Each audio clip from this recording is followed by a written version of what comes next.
I'm here in Denver, mid-August 2024 for the ConnectWise Big IT Nation Evolve and Grow event. I'll be doing interviews this whole week with managed service providers that are here and with vendors and with ConnectWise staff and ConnectWise leadership. Hope to gain some insight on the happenings that are going on. Also great insight from the managed service providers, but the following interview will be from this event here in Denver. Thanks so much for listening. Hi, I'm Joey Pinz. People ask me, how did I lose 130 pounds? The quick answer is always discipline. I started my business, wasn't paying attention to my health, was eating too much, drinking too much sweets. My daughter was born. Next thing I know, I'm pre-diabetic, I have hypertension. I knew something had to change. Discipline. I, like many of you, have faced many challenges in your career, in your family, in your life, in your faith. How did you attack them? How did you approach them? How did you solve them, hopefully? It all had to have some degree of discipline. I'm also asked, how did you found and start a tech business that lasted over 25 years? Discipline. I was committed to it, enjoyed technology, didn't enjoy some aspects of it, but knew it was necessary. Discipline. Our podcast mission, how do we use discipline to better ourselves and society? Join me, please, as I talk to interesting people and discuss how they use discipline in their family and their passion and their careers and how it helped them.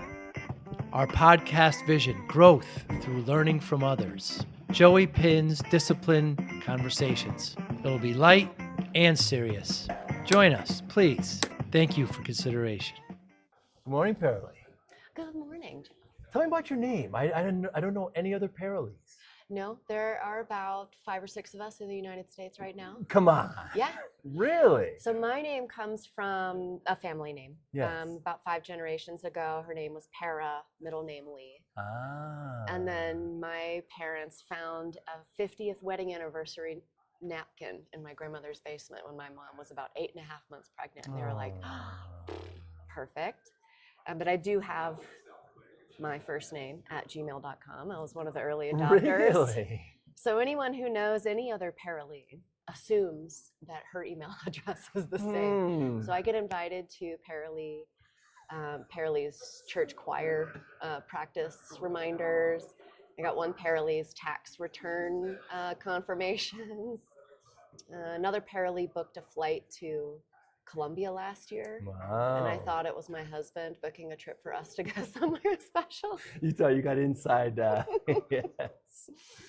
So not many of us, but it is always good to meet them and find out where their names came from. Always family. Very cool. Very cool. What's it like to be bilingual in the United States? Oh, it's fantastic.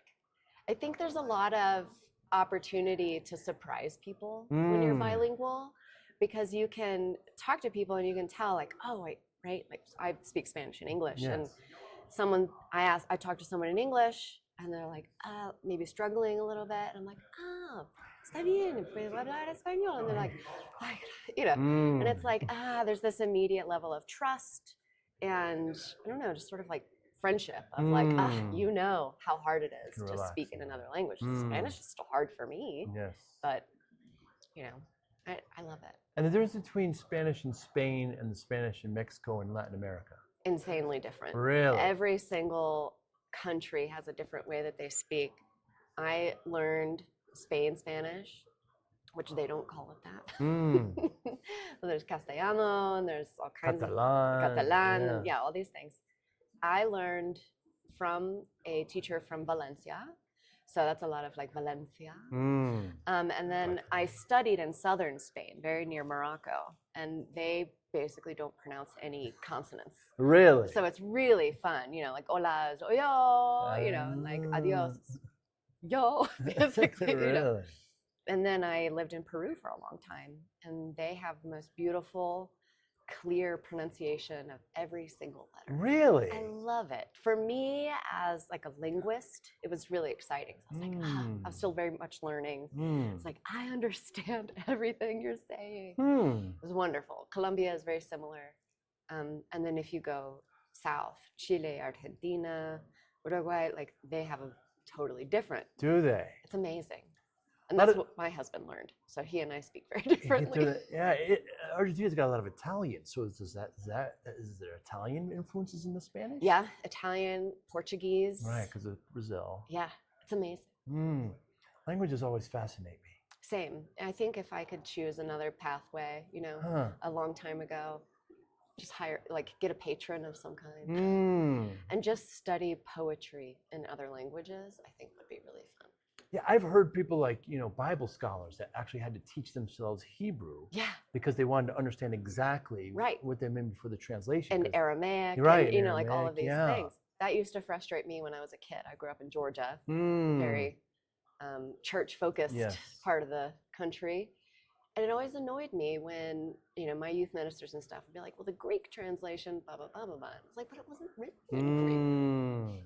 So. That's right, there's Greek as well. Is that I was going to say that's probably our oldest European language. But I would think some Chinese dialects are probably our oldest language. I'm guessing. I don't know. I'm guessing, yeah. Because I went from being a high school Spanish teacher to a marketer to software.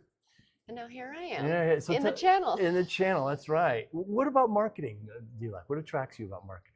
Well, to me, it's very similar to being a teacher. And I love finding that way to spark that interest in somebody when they think, oh, I don't want to learn that, or I can't learn that. It seems too hard. And finding that way to convince them that they can is very exciting to me. So when I was a teacher, it was like, oh, let's learn the past perfect subjunctive. And they're like, But when you get into it, you're like, oh, this isn't hard at all. I love that. Marketing is very similar. Interesting. Let me learn about your challenges, your pain points, and let me tell you, because I know the solution, but I need to tell you in a way that it resonates with you. I can't just say like, for example, Thread, right? People are like, oh, it's chat. I'm like, yeah, but if that doesn't solve a pain point you're looking for or that you're feeling right now, it's useless to you. Yeah. So let me hear, like, what are your pains? What are you like freaking out about? And I can tell you how to solve that. And if it's us, that's great. If it's not, probably know where to point you. I once gave a webinar on the parallels between just podcasting and interviewing in sales and how you have to listen, etc. It was very interesting. Now, the parallel you're making now is with teaching and marketing. Yeah. Whereas teaching, you're actually, you're right, you're presenting, you're pushing a lot of information. Yeah. It's very interesting. I never thought of that parallel. I've found it always served me very well. You think about in teaching, learning styles, marketers should consider the same thing. You can't just give a lecture, or assign reading. Like have some projects, get your hands on things. How do you verbalize and write and visualize the things? Everybody learns differently. Yeah, I certainly particularly when they're having to suffer through listening to a bunch of vendors tell them that they're the right one. Right. We're here in Denver. It's Q3. This is your home state. Yeah. At the big IT nation, evolve and grow. It's all here. What are your goals this week, Paralee? Well, being new to the channel, I think this is week 6. I have just been so excited now to get to meet all of the people I've been studying, right? I mean, I think I told you, I looked at some of your podcasts when I was interviewing for Thread. Wow. So I love to do research. I love to learn. And I think every marketer worth their salt should be. So to put it into practice, like I said, like I learn by doing. There's only so much I can do by reading and listening to Firefly's recordings and sitting in on onboardings. So just being able to talk to people, you get a lot more authentic conversation. I loved our lunch and learn on Monday when our head of growth asked, do you guys want to have a discussion around AI or chat. You know, some of the responses were like, hell no. We avoid chat like the plague. Show us a demo. And I was like, Really? interesting. Like, those are strong words that I'm like, great, I have messaging that I need to figure out how to overcome those objections. You know, is it, why do you avoid chat? Oh, because I think it's going to give our customers the expectation that we're going to be instantly available 24 hours a day. I'm like, oh, great. That's not what we do, right? So how do we switch it around and say, okay, yeah, you don't want to hear about chat. Do you want to hear about meeting your customers where they are? Providing incredible service experiences, because that's what MSPs sell. You can solve a customer's problems and they can still churn because they don't feel that the communication was good. So how do you improve your service experience to increase customer satisfaction? Communication. Once again, we come back to the teacher, apparently. Yes. So it all comes together. Full circle. And so, was this your first kind of interactions with MSPs during that Lunch and Learn? Yeah, live. Other than the ones that I found in Steamboat that I just sort of invited myself to introduce. Steamboat, Colorado here, yes. So I found a couple of locals and was like, hey, I'm entering the channel. Who are you guys? And they're so wonderful and nice. Really? It's another thing I love about Steamboat Springs is people are very kind, very open, very much love sharing passions with people. And it was the same. And I found that it's not limited to Steamboat. MSPs in general, I have found, being a vendor, and they're here to meet with their peer groups. Yeah. They don't want to talk to me. And still, if I walk up to somebody and say, hi, like, I just want to get to know you. They're like, awesome. Very kind, loving community so far. Is it other communities that you've been in? Is this surprising to you to find MSPs this way? Yes. How so? Let me think. I was a fractional consultant, growth consultant for a while, and helping a lot of small businesses, startups move into more of a scale-up phase. You know, how do you get to a Series A? And other consultants I found are either like, yeah, let's share ideas, let's trade leads that aren't the right fit for me, and others are like, don't talk to my, you know, these are mine. This is my area, my territory. Another wild community that you would think would be very welcoming are soap makers. Soap makers. That's right. Way back in the day, I had a soap making company, you know, just a little side biz. And you would think, you know, like, oh, cool, like, what recipes are you working on? Collaborate. How do you solve for lather? You know, like, how do you get the streaking? Yeah, streaking colors. How do you get the toppings to stick on top? Right, the topics. Yeah. No. You walk up to a farmer's market, you know, custom soap booth, and they're like, are you going to buy something, or are you just trying to steal my secrets? Wow. Fascinating. Anyway, it's artisan, you know? Yeah, you would think you'd share that. Yeah. Yeah, I thought it very funny. You know, I recently got some of the artisan soap, and it started, I've never seen streaking before. And I said, that's good, it just washes off. It's no big deal. But I mean, I just never saw it before, but it smells great. And it smells great. Yeah, and you know, you don't know. Have you ever tried whiskey soap? No. It's weird. I made some in collaboration with Breckenridge Distillery. Okay. And so you're in the shower and it smells like whiskey. Huh. It's a very odd experience. Yes. Don't get pulled over. I was gonna say, you don't want to go to work. Yeah. You smell like whiskey. But it's a fun little novelty. You know, I think, I don't know if they still sell it at the distillery. But so getting to know MSPs here with all those kind of communities, that the way you've, you know, not being similar to this. Yeah. What have you learned so far that you know, will take to kind of get to know the MSPs a little bit more, better? Well, I think it's always been a community that I didn't know existed, but have so many similarities to. And I would have joined much sooner had I known this was an option. You know, when I learned now that I get to spend multiple hours on Reddit and Discord. Uh-oh. I'm like, yes, these are my people. You know, I want to talk about my new favorite board game and like the deep weirdo details of the latest sci-fi fantasy series I'm going through. Interesting. And, you know, I've done enterprise marketing software. I've done fintech. Those people aren't very fun. Right. Very different audience. Yeah. And it's not cool to be geeky. It's not cool to be nerdy. And I am. I am geeky, I am nerdy, and I love being around people that love that too. What can MSPs learn about marketing from you, Paralee? Be a teacher. Huh. Think about your customer, because I think people in tech kind of make some assumptions about how techie other people are. Right. And then just have a call with your mom, you know, have a call with your aunt and be like, so how do you learn about things? And they're like, the commercials on the morning news, the newspaper. And you're like, really? Yeah.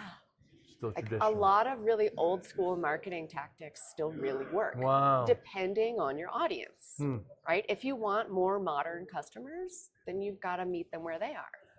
Like you could explore advertising on Instagram or TikTok if you're looking for those really new, young small businesses.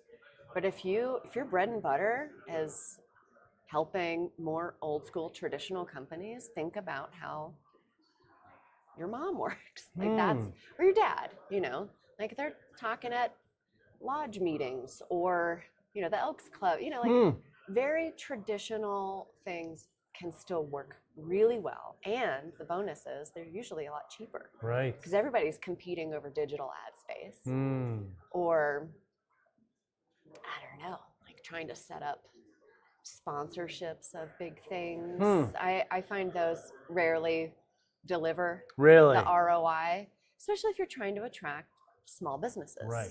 That's the big kicker there. They don't have time for that. You've got to meet them where they are. How about like, you know, high school, like fields and, you know. You just read my mind. Yeah. I was like, the local high school football field, you can buy one of those sponsorship things. But don't just put your name and your logo on it. People, I'm telling you, people outside the channel do not know what an MSP is. Right, right. like pain point, right? Like worried about security, tired of fixing the printer, you know, like all the things that people are really struggling with on a day-to-day. What keeps them up at night, frustrates them, keeps them from focusing on the things they actually love doing. You know, like you've got a small business that, I don't know, I mean, I'm even thinking, my favorite example is always the lady who makes great pies. Bakery. Yeah. So she's incredible. Like, Joe, like you make the best pies. You should open a bakery. Yeah. Then you get to spend less and less time making incredible pie and more time focusing on finding an internet provider and getting email addresses for the employees and, you know, like how do you make sure that your transactions are secure, things like that. Like that's not what you want to do. Right. You want to focus on your passion. Simple message. Yeah, it doesn't have to be complicated. Right. Where does marketing leave off and sales start? They don't. They don't. They're I think the same. the best sales and marketers are sales and marketers. As you know, I was telling you, I was fractional consultant before. I was really not looking to join a full-time company, but I met the guys at Thread and was blown away. And they have the same, you know, vision, mission as I do about how to help small businesses, how to collaborate together. You know, you don't have to have that conversation of like, how do we break down silos between these departments? They're like, we don't. Every morning we have stand up and someone will say something, you know, opinion, and someone will say, I'm gonna push back on that. No hard feelings. Wow. Like, yeah, give me that feedback. It's incredible. And Bobby, our head of growth, and I have, you know, so many things. I have a lot of experience in building sales teams. That's not what Thread hired me for. Right. but he's like, no, it's not his territory. He's like, what do you think? How many SDRs should we be adding? Let me talk to you about the comp plans. And same for marketing. I'm like, I don't know. Like, let's go through the conferences we want to invest in next year. I need to pick your brain. I'm not just going to go into our CRM and say, well, we got this many leads and they cost this much, so these are the conferences we're doing. He's like, well, there's just some other values. I'm like, great, tell me more. Wow. Teamwork. Yeah, it is teamwork. And of course, Bobby Jacobs has been on the podcast many times. Great guy. MSPs have when I talk to them, apparently the same three things keep them up at night consistently for the last 3-4 years. It's security. Yep. They're worried about their clients clicking on something and getting ransomware. Second is human capital. They're worried about their big techs leaving, how they're going to replace them, and how they're going to get new. And third is just growth. Private equity here, the growth event or the grow event is here, and we need to grow because there's so much money available. So those three things keep them up at night. How does Thread help them with any of those or all of them? Well, we're pretty proud to say that we offer really amazing SSO, and we do not charge extra for it. Isn't that right? So you don't Single have sign-on. Yeah, we don't have to, or MSPs don't have to worry that the person on the other end of that chat is somebody else. You don't have to send a duo push or anything like that. Like, it's connected through their Teams or their Slack or their email, which like they're in. We also do avatars, but that's not really security. That's just Fun. being human, right? And on the efficiency side, everybody, if you ask them like, how are you going to provide better service this year? They're like, maybe we need some more phones. People love to call. They love that personal attention. That's how we're going to differentiate ourselves. Personal attention. That's really expensive. And if the goal is to provide incredible service experience, you have to think about that in balance with efficiency. Techs are expensive. They do move around. So how do you keep them happy? Right. Like, give them a platform that is not horrible to work in, right? It's not frustrating. And give them the freedom to work on really exciting topics and not just password resets or turn the printer on and off. Restart. Right? So, and we allow that through the platform in ways that, with auto triage, categorization, prioritization, and different things like that, a lot of automations can kick off and handle those P1 issues. So that frees people up to work on more tickets as well as spend more time making sure that they give a really good answer, right? Because we also allow people to collaborate within teams on the MSP side. You can say like, at Joe, like, can you hop on here? I'm not quite sure what the answer is here, and then you can answer it and I can get back to my customer, right?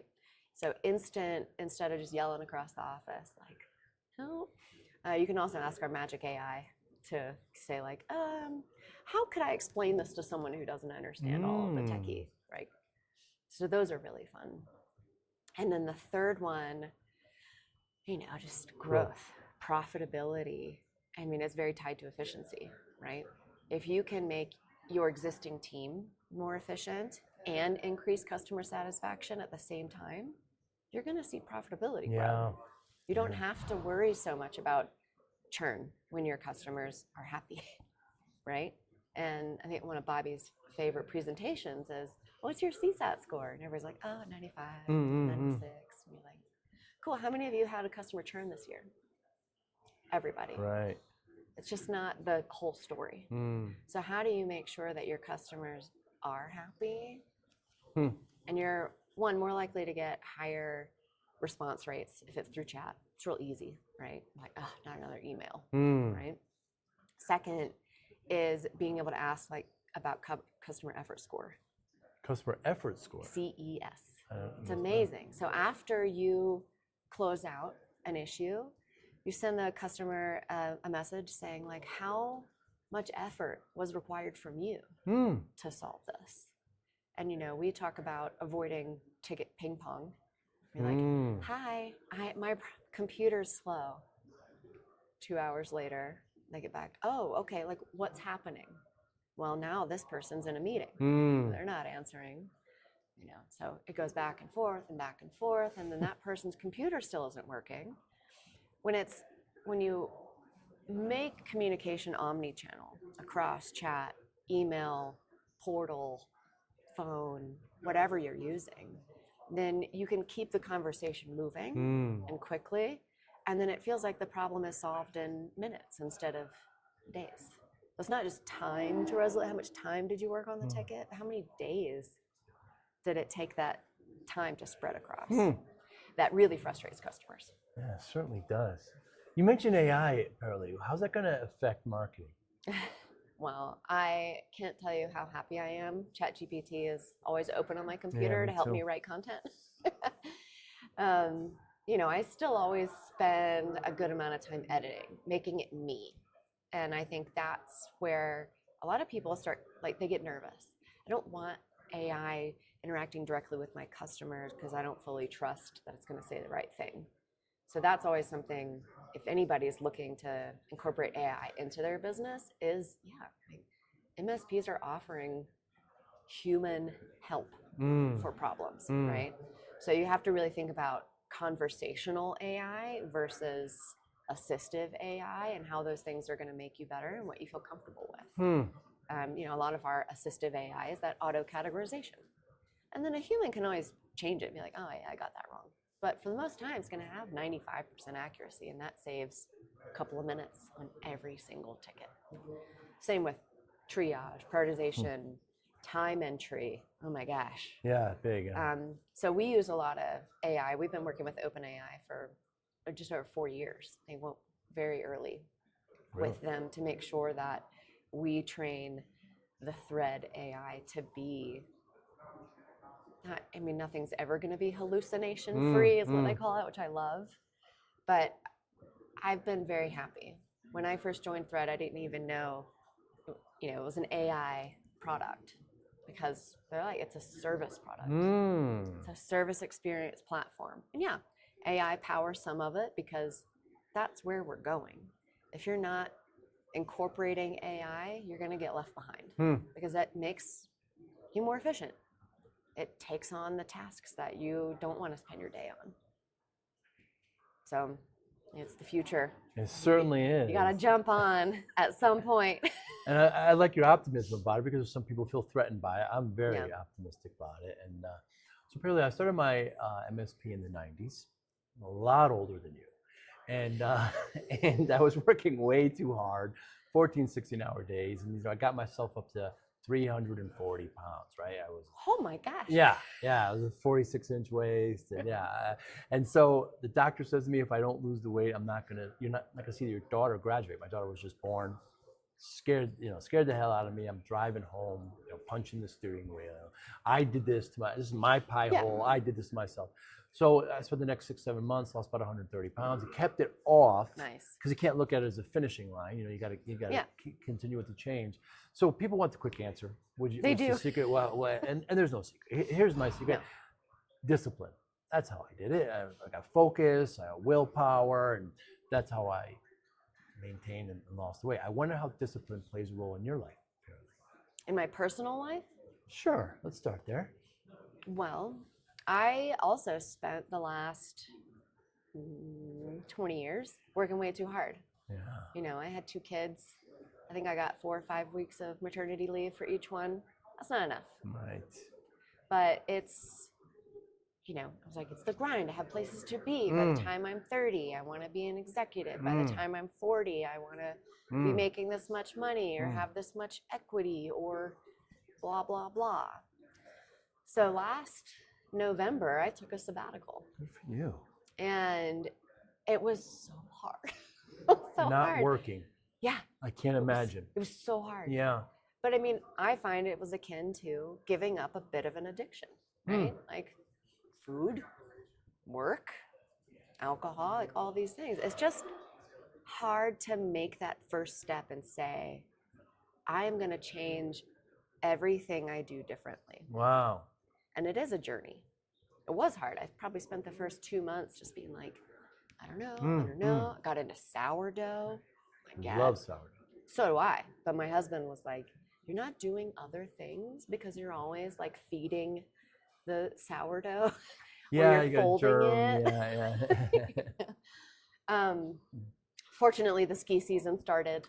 So in that got me Colorado. out on the mountain a lot more and experiencing, what you can do in the holiday. I got to go to my kids' school Halloween parties and Good for you. popsicle days and things like that. And it was like, wow, I've really been missing a lot of things because I thought I was being very disciplined by working and providing for the family and giving us the financial security to experience life. Sure. But I wasn't. So I've come back with a much different attitude towards it and saying like, okay, I love work. It's very fun for me, but also like make an intention every day of like find joy in something outside of work. Find joy in that obnoxious 4-year-old who's building a Lego thing that you don't care about and be like, oh, no. Let me see why this is causing him joy. And let me pull on that. How nice. And it's been a really neat way to change the way my brain works. Wow. So sabbatical to gain and appreciate some gratitude and life-work balance. Yeah. It's been great. That's a wonderful disciplined sentiment. That's very nice.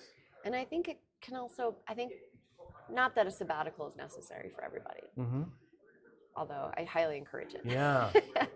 But even small businesses, I think, can still get stuck in that spiral of, I can't let things go. I can't let things fall. I have to keep churning. I have to keep my finger on all the pieces and implementing something new, even if it might be very beneficial to my business or my customers.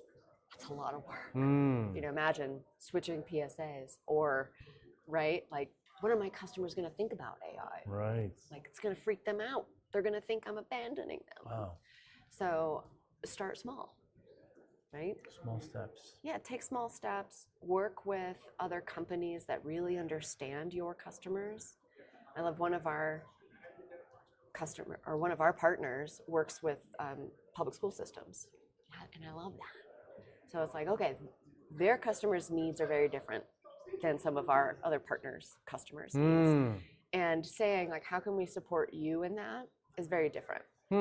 So whenever we release new stuff all the time, we have an incredible product team, but we don't just blast it to everybody, like everyone, new things. But who can we reach out to? Who are the customers that gave us the feedback that said this would make our life so much easier, or this is driving me crazy, fix this? And reaching out to them and saying like, here, we listen to you.